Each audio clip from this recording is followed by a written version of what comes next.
Seterusnya kita lihat perwakilan data dengan menggunakan carta pie. Okey, carta pie ialah perwakilan data dengan menggunakan sektor bagi sebuah bulatan untuk memaparkan bahagian bagi setiap kategori dalam keseluruhan data itu.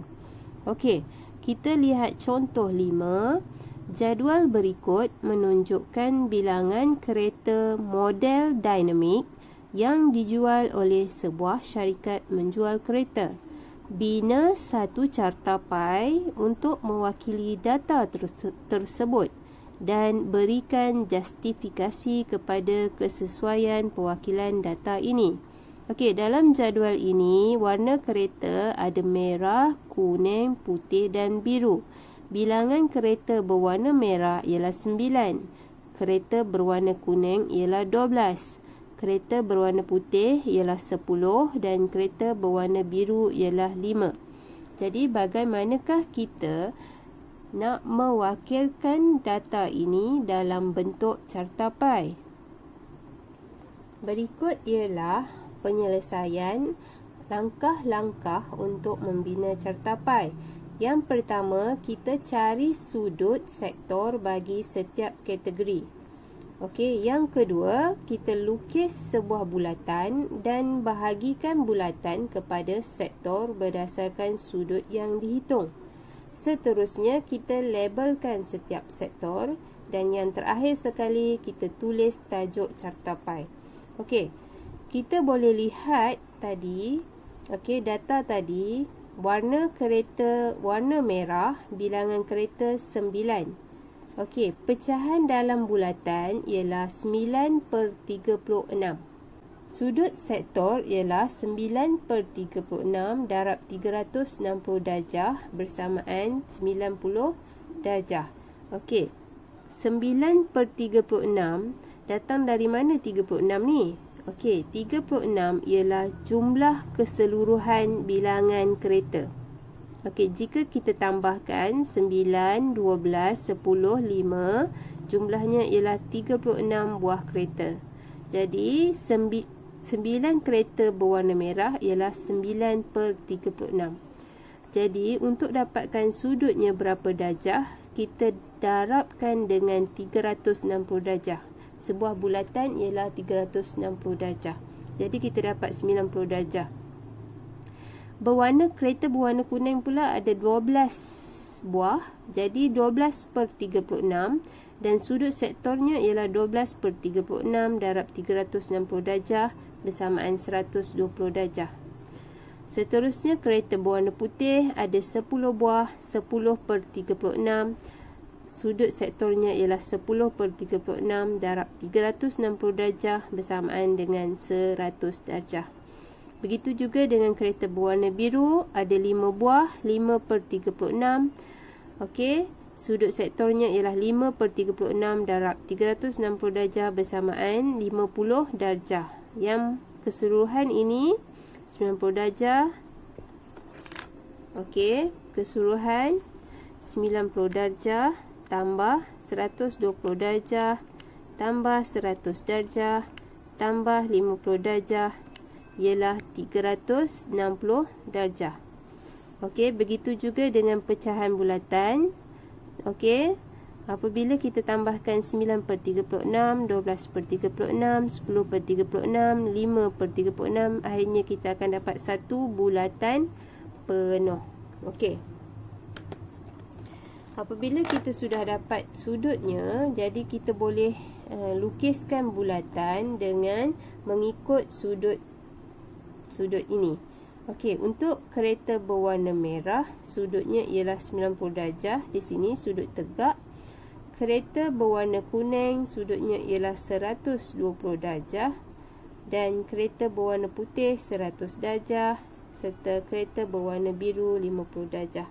Jadi, kita dapat hasilkan satu carta pie dan kita boleh warnakan dengan warna yang sesuai untuk lebih mudah dilihat. Aku rasa kamu masih belum jelas bagaimana membuat perwakilan data menggunakan carta pie. Baik, cikgu akan tunjukkan satu contoh lain dan buat dari awal bagaimana membina cartapai tersebut. Okey, yang ini ialah soalan dalam latih diri 12.1b, soalan nombor 3. Okey, soalan nombor 3 ini meminta bina satu cartapai untuk mewakili data itu dan justifikasikan kesesuaian perwakilan data tersebut. Okey, jadi dekat sini cikgu akan tunjukkan. Okey, kamu lihat dahulu jadual. Okey, kamu rujuk jadual tersebut sambil cikgu buat cara penyelesaiannya. Okey, jadual menunjukkan lagu kegemaran yang disukai oleh kanak-kanak, sekumpulan kanak-kanak. Antaranya ialah Rasa Sayang, Ikan Kekek, Bangau Oh Bangau, Gelang Cipaku Gelang, Lompat Si Katak Lompat dan Dayung Sampan dengan bilangan murid yang tertentu. Jadi data yang kita ada ini kita tukarkan di dalam bentuk jadual. Untuk membina cartapai kita mesti buat jadual dengan 4 kolom ataupun 4 lajur. Okey, untuk membina jadual tersebut, okey. Okey, kita lukiskan seperti biasa untuk bina jadual. Okey, kita lukiskan.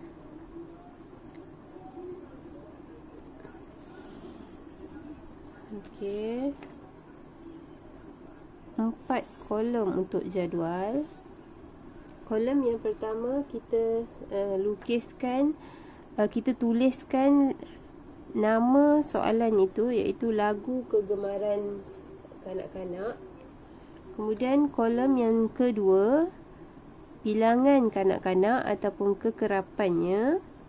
Okey, kolom yang ketiga mesti ataupun wajib ada bagi kita untuk membuat perwakilan data dalam bentuk cartapai, iaitu kolom pecahan bulatan, dan kolom keempat juga wajib ada, iaitu sudut sektor. Kolom bagi sudut sektor. Okey, kita buat jadual dengan 4 kolom.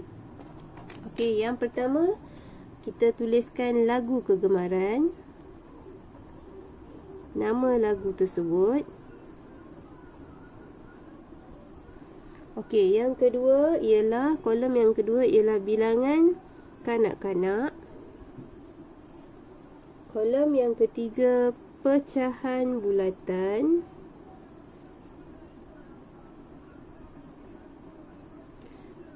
Kolom yang keempat sudut sektor. Okey, kalau kita kena buat saja perwakilan data guna cartapai, kita mesti ada kolom ini. Okey. Yang pertama tadi ialah Rasa Sayang. Lagu Rasa Sayang. Bilangan kanak-kanak seramai 30. Yang kedua, lagu Ikan Kekek. Okey, digemari oleh kanak-kanak seramai 40 orang. Yang ketiga, lagu Bangau Oh Bangau. Bangau Oh Bangau. Okey, sebanyak 20. Yang keempat, lagu Gelang Cipaku Gelang.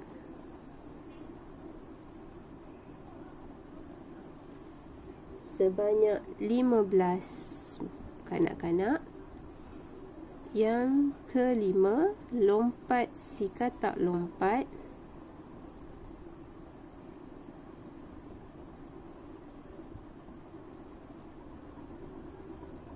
Okey, sebanyak 10 kekerapan. Dan yang terakhir ialah Dayung Sampan. Dayung Sampan sebanyak 5 orang. Okey, cikgu sambungkan sedikit jadual cikgu yang tak muat ni. Okey, sambungkan.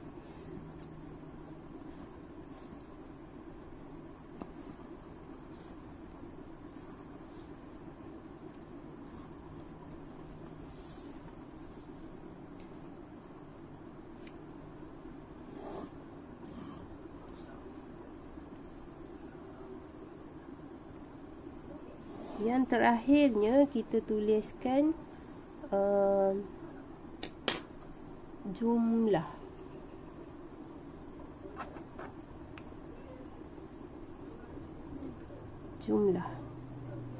Baik. Okey, di bahagian jumlah, okey, kamu hanya perlu tambahkan jumlah bilangan kanak-kanak ini untuk dapat jumlah di sini. So, kamu gunakan kalkulator. 30 tambah 40 tambah 20 tambah 15 tambah 10 tambah 5. Jumlahnya ialah 120 orang kanak-kanak. Baik. Jadi untuk pecahan bulatan, apabila kamu telah ada jumlah, jadi senang untuk kamu tentukan pecahan bulatannya. Untuk rasa sayang ini, pecahan bulatannya ialah 30 per 120. Ikan kekek ini ialah 40 per 120. Bangau 20 per 120. Gelang sipaku gelang 15 per 120. Lompat si katak lompat 10 per 120. Dan dayung sampan 5 per 120. Okey, jadi pecahan-pecahan ni apabila kita campurkan akhirnya akan jadi satu bulatan. Okey, seterusnya yang penting untuk kita tentukan sudut sektor apabila kita nak lukis catapai. Okey, sudut catapai, sudut penuh ialah 360 darjah. Jadi untuk tentukan sudut sektor di sini 30 per 120 darab 360 darjah. Kamu akan dapat berapa? Okey, formula yang lain juga semua sama. Okey, untuk yang ini 40 per 120 darab 360 darjah. Okey, gunakan kalkulator untuk kira. Okey, yang pertama 30 per 120 darab 360 darjah. Kamu akan dapat 90 darjah sudutnya. Okey, yang kedua 40 per 120 darab 360. Kamu akan dapat 120 darjah. Okey, kamu selesaikan ke semua yang lain juga. Okey, 20 per 120 darab 360 darjah. Okey, kamu akan dapat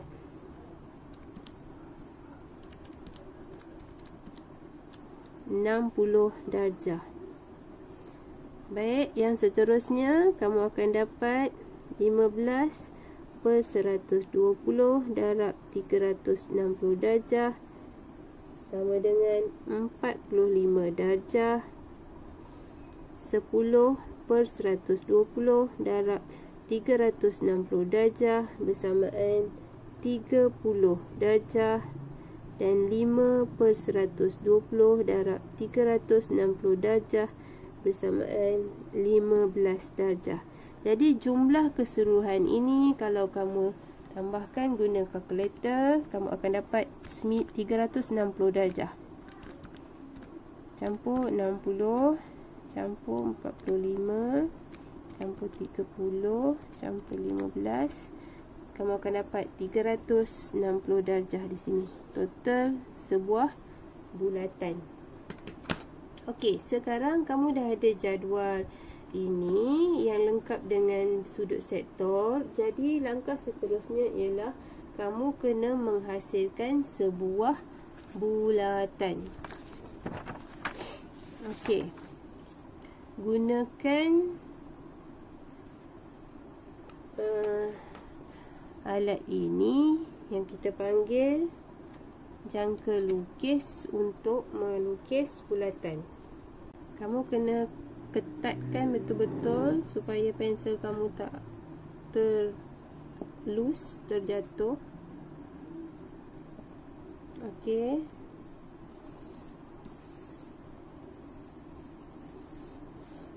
Okey, cikgu lebih senang pusingkan kertas ni daripada pusingkan jangka lukis ni.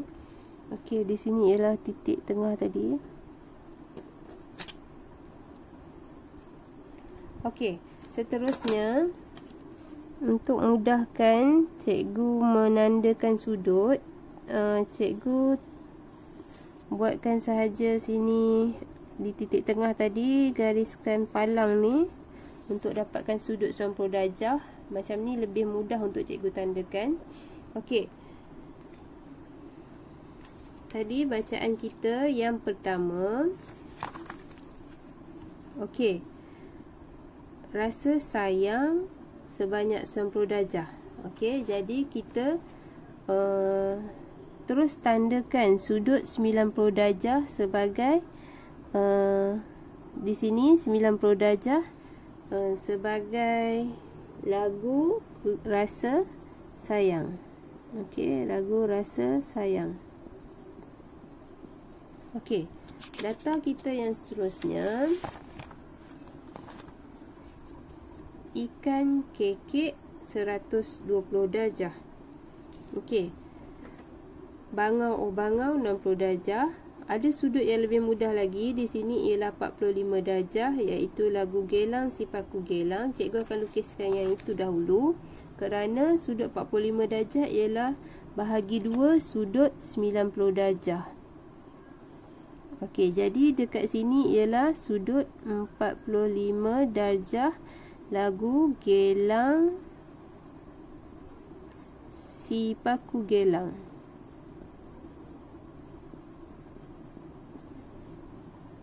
Okey, selepas sudut 45 darjah, okey, ada sudut 30 darjah dan 15 darjah.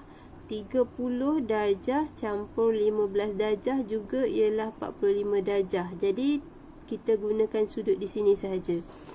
Okey, 30 darjah, anggarannya di sini 30 darjah.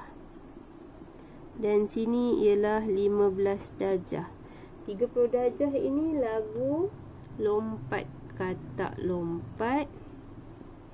Okey, dan 15 darjah ialah lagu dayung sampan. Okey, dayung sampan. Seterusnya ada sudut 60 darjah. Sudut 60 darjah, sini 45 darjah. So, anggaran cikgu sini ialah sudut 60 darjah. Iaitu lagu bangau oh bangau.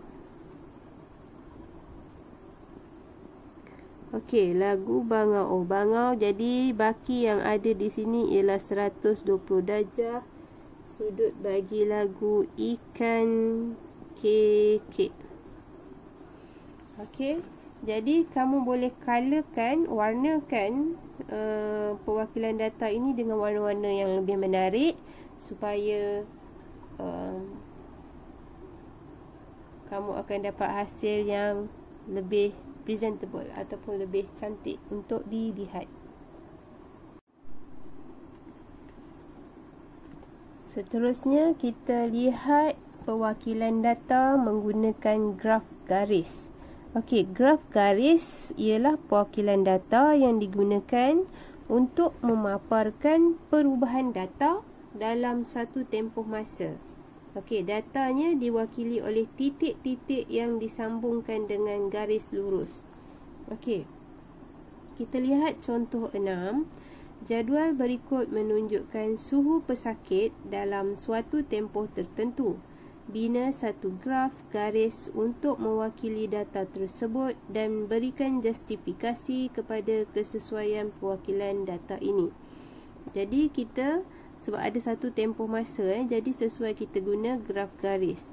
Okey, contohnya waktu 1, 2, 3 sampai 10, suhunya dicatatkan di sinilah. Okey. Apakah langkah-langkah untuk membina graf garis? Okey, yang pertama, lukis paksi mengufuk dan paksi mencancang pada kertas grid. Okey, ini yang dimaksudkan. Paksi mengufuk, kita lukis. Dan paksi mencancang pada kertas grid, kita dah lukis. Kemudian pilih skala yang seragam dan sesuai untuk kedua-dua paksi. Paksi mencancang mewakili data, paksi mengufuk mewakili tempoh masa. Okey, oleh kerana tadi masanya ialah 1, 2, 3, 4 sampai 10. Jadi kita tulis saja skalanya kita buat 2. Okey, 1, 2, untuk 2 kotak ni kita tulis 1 masa lah. Okey, sehingga 10. Okey, begitu juga dengan suhu. Sini 37.4 bermaksud satu kotak ni 37.2. Okey, perpuluhan 3. 37.3, sini 37.5. Okey.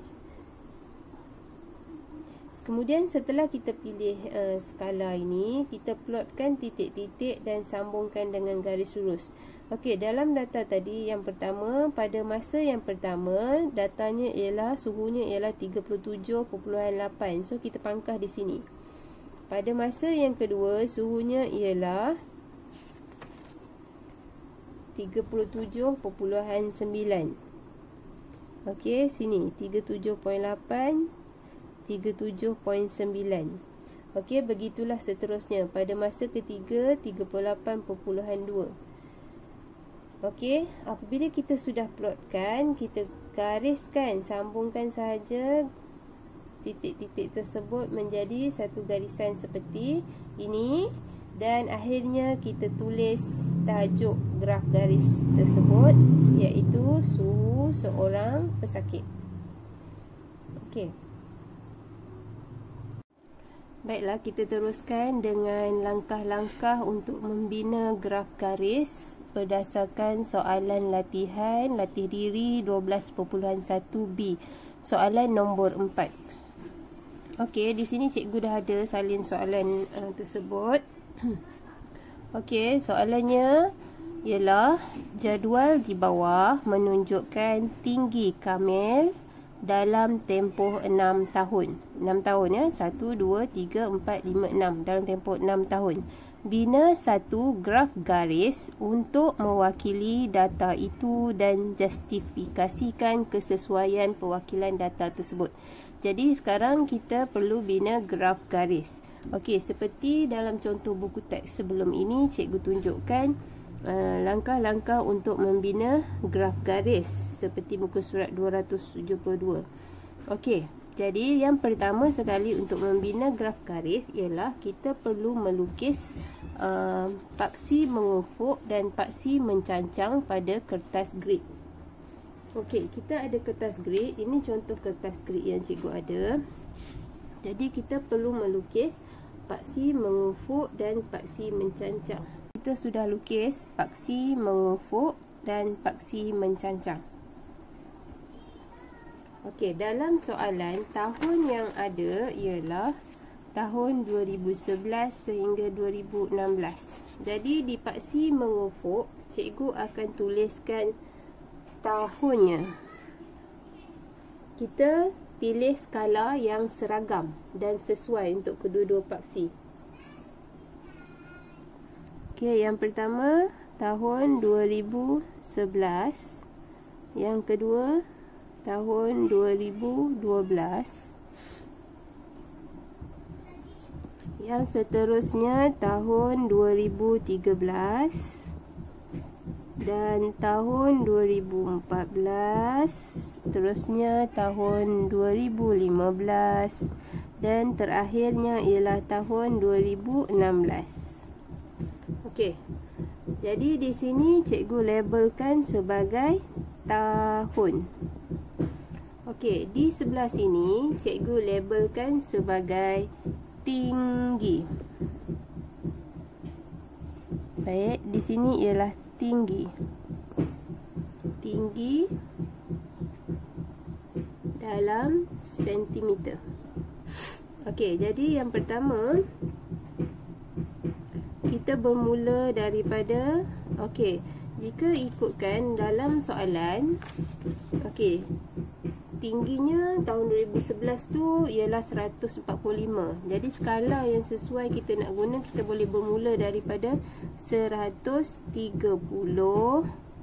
sini 140, Sini 150, 160. Okey, dia ada sehingga paling tinggi kat sini 167. Jadi kita kena buatlah sampai 170.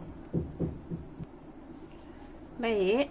Setelah kita selesai memilih skala, menulis skala bagi kedua-dua paksi ini, okey, langkah seterusnya ialah plotkan titik-titik dan sambungkan dengan garis lurus. Jadi kita nak plot titik-titik itu berdasarkan sinilah data yang kita terima.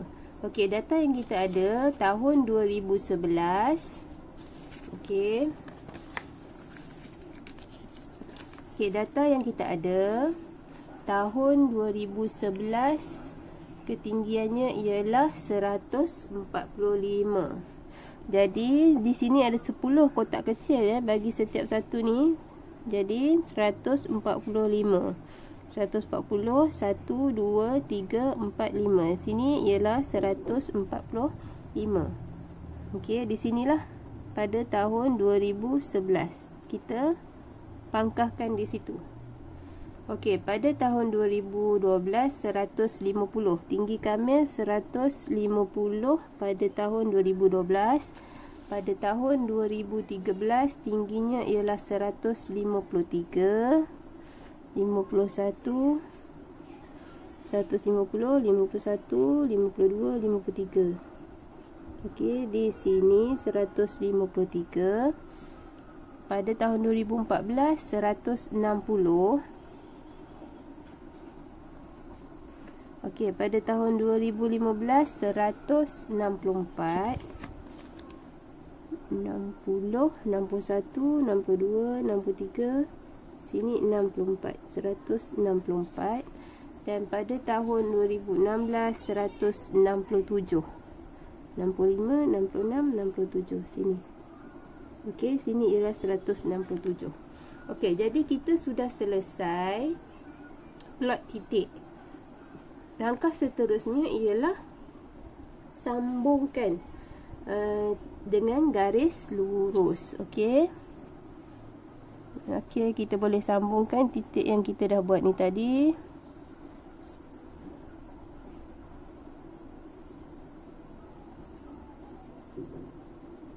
Di tempat persilangan tu kita boleh sambungkan dia supaya menjadi satu graf garis. Okey, itu ialah hasil yang kita dapat. Okey, kita sudah selesai langkah yang ketiga, plot titik dan sambungkan dengan garis lurus. Yang seterusnya ialah terakhir sekali tulis tajuk bagi graf garis ini. Okey, jadi tajuknya ialah, kalau kita tengok soalan tadi, okey, menunjukkan tinggi kamil, jadual tinggi kamil. Jadi tajuknya ialah tinggi